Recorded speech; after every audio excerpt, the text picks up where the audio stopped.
unbox and take a look at Task Force, Carrier Battles in the Pacific. This is a game by Ginichiro Suzuki.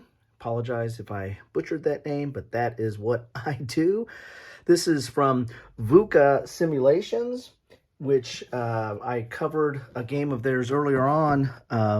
Donnerschlag was highly impressed with it, and Patrick Gebhardt was kind enough to send me Task Force to take a look at as well. So this is going to be an unboxing and a quick look at what you get inside, but I do plan on doing a follow-up after action report or playthrough or something along the lines of what my initial thoughts are on this game. This game was originally, I believe, published in Japan several years ago, and Task Force got the rights or got with the designer and is now publishing it again. Now, one thing I have to say about VUCA Simulation Games is their production standards are off the charts. I mean, the player aids and boards and everything are of the highest quality. They really kind of go above and beyond, so I'm expecting to be wowed by this as well once I get inside the box here. And you can tell from just lifting it, I mean, you can't tell from lifting it because you're not there, but I can tell you this is pretty heavy. This is hefty. This is meeting the value for weight proposition. You can see it's 30-minute game, 1 to 2 players. I think there are some solo scenarios. In fact, I think there's like a progressive an introductory scenario system to learn the game. It's 14 years plus. Okay, looking at the back of the box, one thing that I do like about VUCA Simulations, they kind of give you a time scale of where this game fits in history, so you can kind of tell just right off the bat, you know, what historical period are we talking about. I kind of like that. I play these games primarily for the history, to learn a little bit about the history and have a tactile feel of how history, of what happened in pushing counters around on a cardboard, cardboard counters around on a cardboard board or a paper board. So I like this. Here's a little bit of background on the game. It looks like it is 5 complexity. So I don't know what the scale is there. I assume that's out of 10, and solitaire suitability is 7, because I think there are some solitaire scenarios in here, which when you're dealing with naval battles or especially the World War II in the Pacific, you know, a lot of times there's this whole search and find and search and destroy type mechanism that gets relatively complicated, from trying to get your planes up to try to hunt down the other enemy task force and report back, and they're doing the same, and so there's this kind of cat and mouse and hunt in the great open Pacific to try to engage the enemy. So it'd be interesting to see how they handle that from a solitaire play standpoint, what kind of mechanism they have, and if that mechanism can be translated to the other scenarios that are 2-player or multiplayer. So there's the back of the box. Let's get inside this and see what we have, because I'm just really impressed with VUCA Simulations' production values on their games. And I'm not familiar with the original game. The original game, I think, might have been just published in Japanese, so hence probably not as familiar with it. Decent box there, good thickness. Big thick box there, and then right off the top we have the scenario book, which is, you know, color. Looks like it is 27 pages. Let's take a look through that real quick here. We've got the contents. So these are the different scenarios that you're going to be playing, and there's some notes about it, but then you get right into the scenario. So this is Attack on Pearl Harbor, which is the first scenario. It's tutorial, and it's 1 player. So I think this is really just giving you a little bit of feel of the game and a little bit, you know, how the planes work and anti-aircraft fire, stuff like that, I believe. Then second scenario, sinking of the Prince of Wales and repulse. Tutorial, 1 player, so another 1-player solitaire game here. Battle of the Java Sea, tutorial 1 player. So I think it's progressively adding on probably more rules and concepts to learn. Then you've got a carrier versus carrier. This is fictional, and it's 2 players, but it's still tutorial. So this is your first chance of learning 2-player variant. Then you got beginner, 2 players, beginner 2 players, intermediate, intermediate, intermediate, and then advanced 2 players. This is the battles of Santa Cruz Islands and the second naval battle of Guadalcanal. So a little bit more involved scenario here, and it's going to have an introduction, how to play your units, and how you any special setup rules, any special scenario rules, and then you're probably going to have victory conditions as well. Here's all the victory conditions here. This is dual column, okay size type. I mean, it's not super big, but it's not tiny, but you have a lot of charts and stuff within it as well. Then here's the scenario 11, which is we're back to an intermediate. And then you have a whole section on creating your own scenarios. There's custom scenarios, alternate orders of battle, how you can fill stuff out so you can kind of make your own scenarios here. Then here's blind games, or games with 2 boards. So, and which is kind of a common way to play some of the naval war games, especially the World War II naval war games. I have the classic Midway that was, was kind of better playing that. Double blind, flat top is kind of played better. Double blind, so or blind games, I guess they call it. I call them double blind. So there you have it. So some more scenarios here. Then you have some strategy and tactics at the end there. So there's your scenario book. So quite a bit of gameplay right there, like 11 scenarios, I think, plus custom scenarios, or the ability to make custom scenarios. So right out of a box is quite a bit of gameplay. And those scenarios can be replayed too. Here is the rule book. So that looks like it is 19 pages. And that's all 19 pages pretty much. It looks like it goes right up to the end on rules. So you've got the introduction, you've got credits here. And so there's some exceptions that are highlighted here, and examples are, so you've got a little bit of an orange highlight, or kind of an orangish color is exceptions, and then the gray highlight are going to be examples, I imagine. So you got introduction, game equipment. You've got your aircraft and ships and base. Some notations here that, if you play a lot of naval games, you're probably familiar with these ship types notations. Game markers and chits. So there's some administrative type markers. Player aids sheets and charts. Fleet formation sheets here. Aircraft status sheets. Dice. And then you get into the gameplay itself. Standard procedures. Initiative, day and night, stacking, zones of control, handling of combat units. You've got some charts in here as well. Here's handling of fleet markers, setup of scenarios. Here's your sequence of play. So kind of the heart of the game here. You've got a naval movement, naval combat phase, aircraft operation phase, reconnaissance phase, and administrative phase. Then there's going to have a section that talks about each one of those phases, and you have some examples here, colored examples, throughout the book, or the rules. Naval combat phase, and you've got quite a few examples here in this highlighted area. Aircraft operations phase, and there's a whole board where you keep track of your aircraft operations, like what's on, what's ready, what's landing, what's on deck, stuff like that.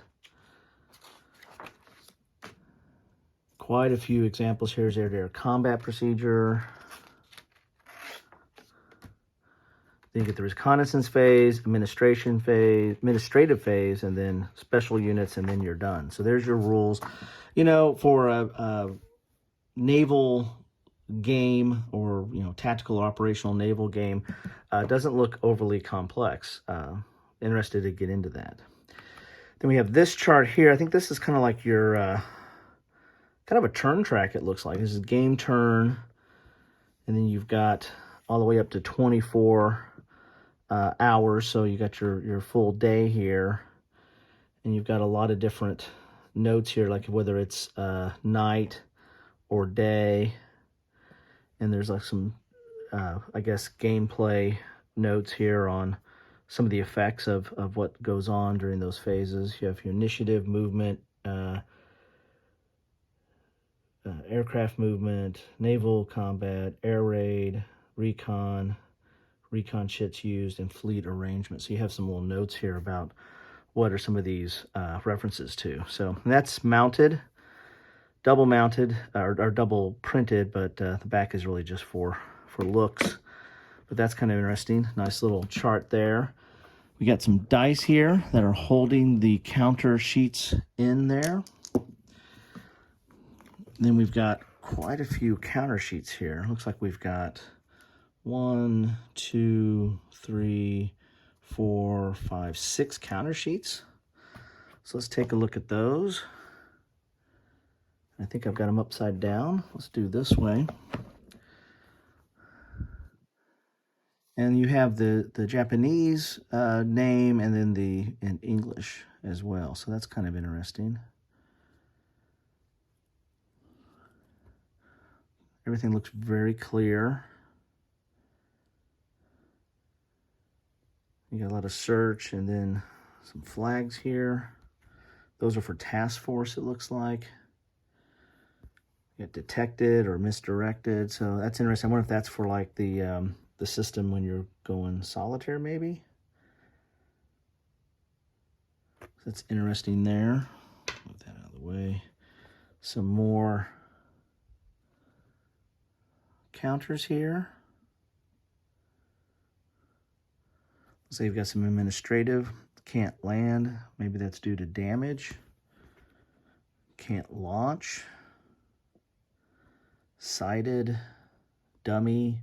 Task force markers. Interesting. Quite a few counters here. Looks like you've got quite a few administrative stuff here. Emergency repairs. Got some targets here. There's target for Henderson. Again, double-sided. And some more. Looks like we're getting into the Japanese ships. Then we're getting some planes here.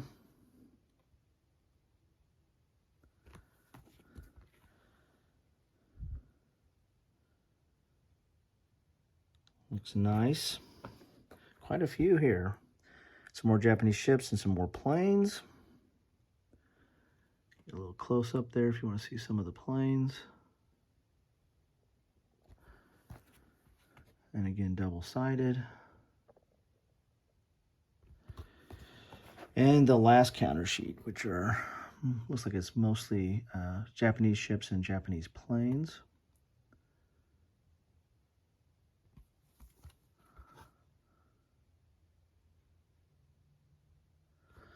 There you have that. Then we get into some maps here. This is it's a paper map, but it's a little thick. And it's got a little bit of a finish to the back. It's got some texture there. This is, I think, the first scenario, attack on Pearl Harbor. So it's got where the ship's set up.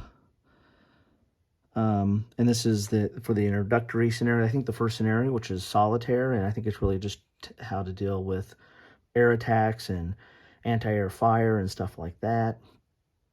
So interesting little map there. Again, it's got a nice texture to the back there. Then we've got a mounted map here that is, this is the Battle of the Java Sea. And then on the back is sinking of Prince of Wales and Repulse. So typical naval map, right? Or like an air map that if you get like the old Air War game. Nothing to see here. So, but this is mounted, and you know, and it's kind of hard to see a little bit of the hexes. They're the hashed hexes, hexagons, but you can still make that out to play the game. Then we're getting into some of the player aids here. I mean, this stuff is thick as the boards. So here is Scenario 1, Attack on Pearl Harbor. And this, as you can see, this is a really thick board here. This is basically your scenario setup. Scenario 1, Scenario 2, Scenario 3, with any notes on there as well. And on the back, Scenario 4, 5. So not only do you have the scenario book that kind of tells you what to do, but you've got a nice little player aid here to do your setup, to pull out what counters you need and any special counters and any kind of special rules on that. Then we have Scenario 6 and 7. 8. 8 looks like a big one there. 9. Got some reinforcements coming in here. 10. This has got to be Guadalcanal because I see Henderson Field. So this is probably the aircraft that are based at Henderson Field. Then we have this is another, this is all very thick. All the player aids come on it's really thick stock here. These are the alternative odds, so Scenario 5, Scenario 9, so these are specific to certain scenarios.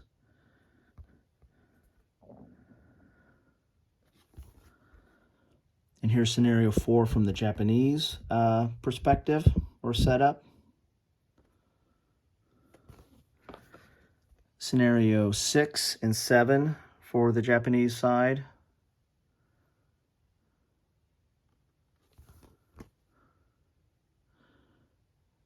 Scenario 8. Scenario 9. You've got 2 task force. You have the South Seas Fleet and you have the Malaya Task Force here. Scenario 10. A lot going on there. Then you get some combat charts here. Here is your player aid that has the anti-air chart, aerial combat chart, air-to-air, air-to-surface chart, naval combat, flight deck, airway damage, recon shit result, recon hexes per base ship, extended raids, and tactical victory points. And there's 2 of these, so 1 for each player. And on the back is some of your, this talks about aircraft, ships, maybe some special rules related to them, land bases, fleet formations, and some rules on day and night. And they have a little unit reference here too, if you want to see what those different notations mean on the counters. You've got the type, durability, ship's name, carrier base, firepower, or carrier or base, firepower, and anti-air for the ships. Aircraft, you have type, air to surface, carrier or base, air to air, range, reduced or extended range only, and then model. And bases, you have capacity, durability, anti-air, firepower, and name. So that seems relatively straightforward there. As I said, you have 2 of those, and again, very, very thick. This is your land-based sheet, so this is how you're keeping track of your air on land, like your air bases. You've got your landing and ready and combat air patrol or CAP. And so, who's landing, who's getting ready, and who's up in the air. You've got some reserves here. And we've got some stuff here, whether they're in a raid as well. Again, thick board, and that's probably, that's double printed, but this is just for show. This is going to be on the table, so you're not going to want to be flipping that over. And there's more. This is a mounted board that is very long. I might have to pull up a little bit here so you get a better view of this. This is your fleet sheet, so to speak, or what it says right there, fleet sheet.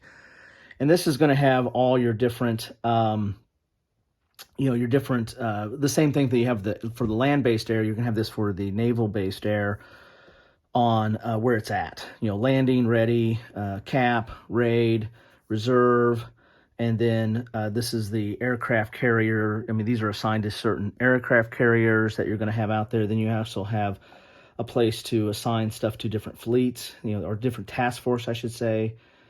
Here's carrier task force number 1, 2, 3, 4, 5, 6, and then you've got task force 7, 8, 9, and 10, 11, 12, and 13. So you have to 13 task force, and you have some dummy marker places there as well. So again, I imagine this is printed on the back because they do that. Very nice, but you'll never see that because it's going to be on the board, because you're going to use that as your reference to control all your air that are on aircraft carriers, or your airplanes on aircraft carriers. And you have the same thing for the Japanese. So you have controlling, this is where basically you're going to control your fleet, the Japanese fleet, and its air power. Then we have some more boards in here that look like they're mounted. Yes, they are. So these are for the different scenarios. This right here is the Battle of the Eastern Solomons. You've got a notation here where the reinforcements, I guess, come in. Here's where the Japanese start. Here's where the United States Navy starts. So interesting board there. Again, this is mounted. Then we have, this is the Battle of Midway. Looks like this is a little bit further out here. See that Battle of Midway down here.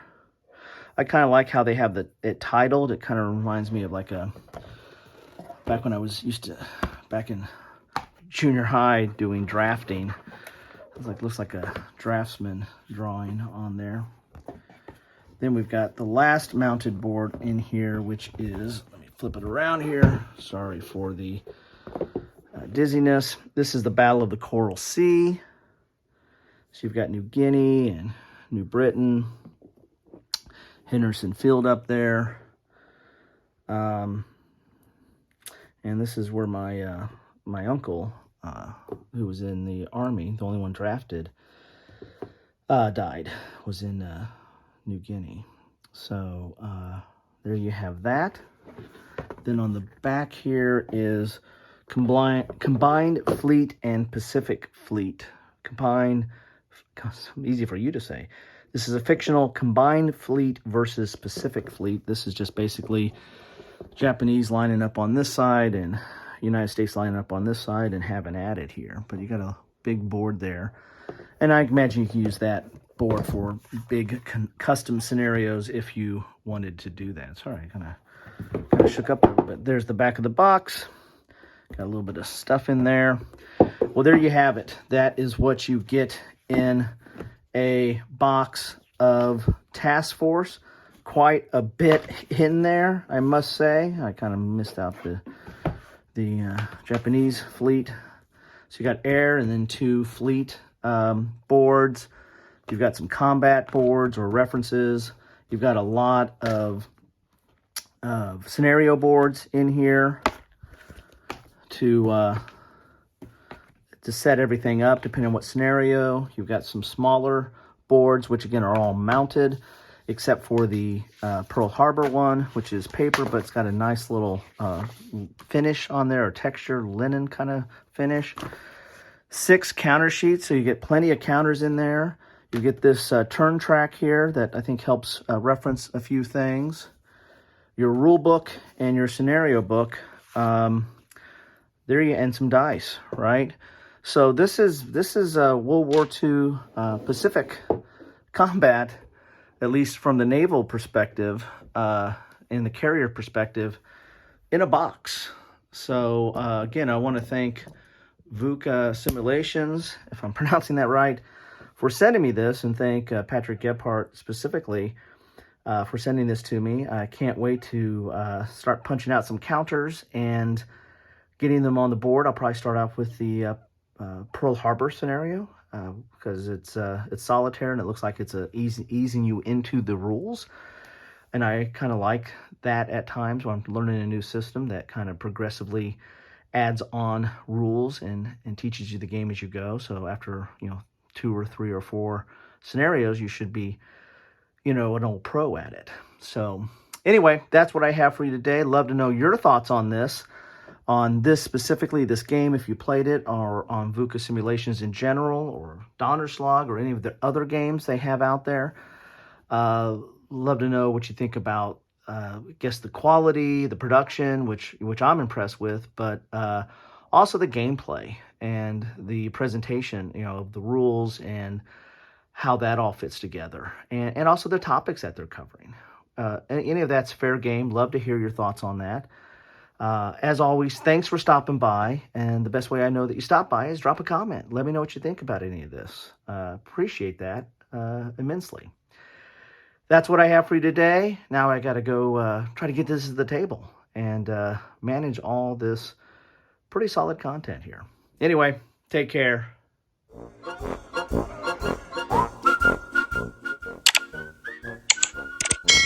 Thanks for watching.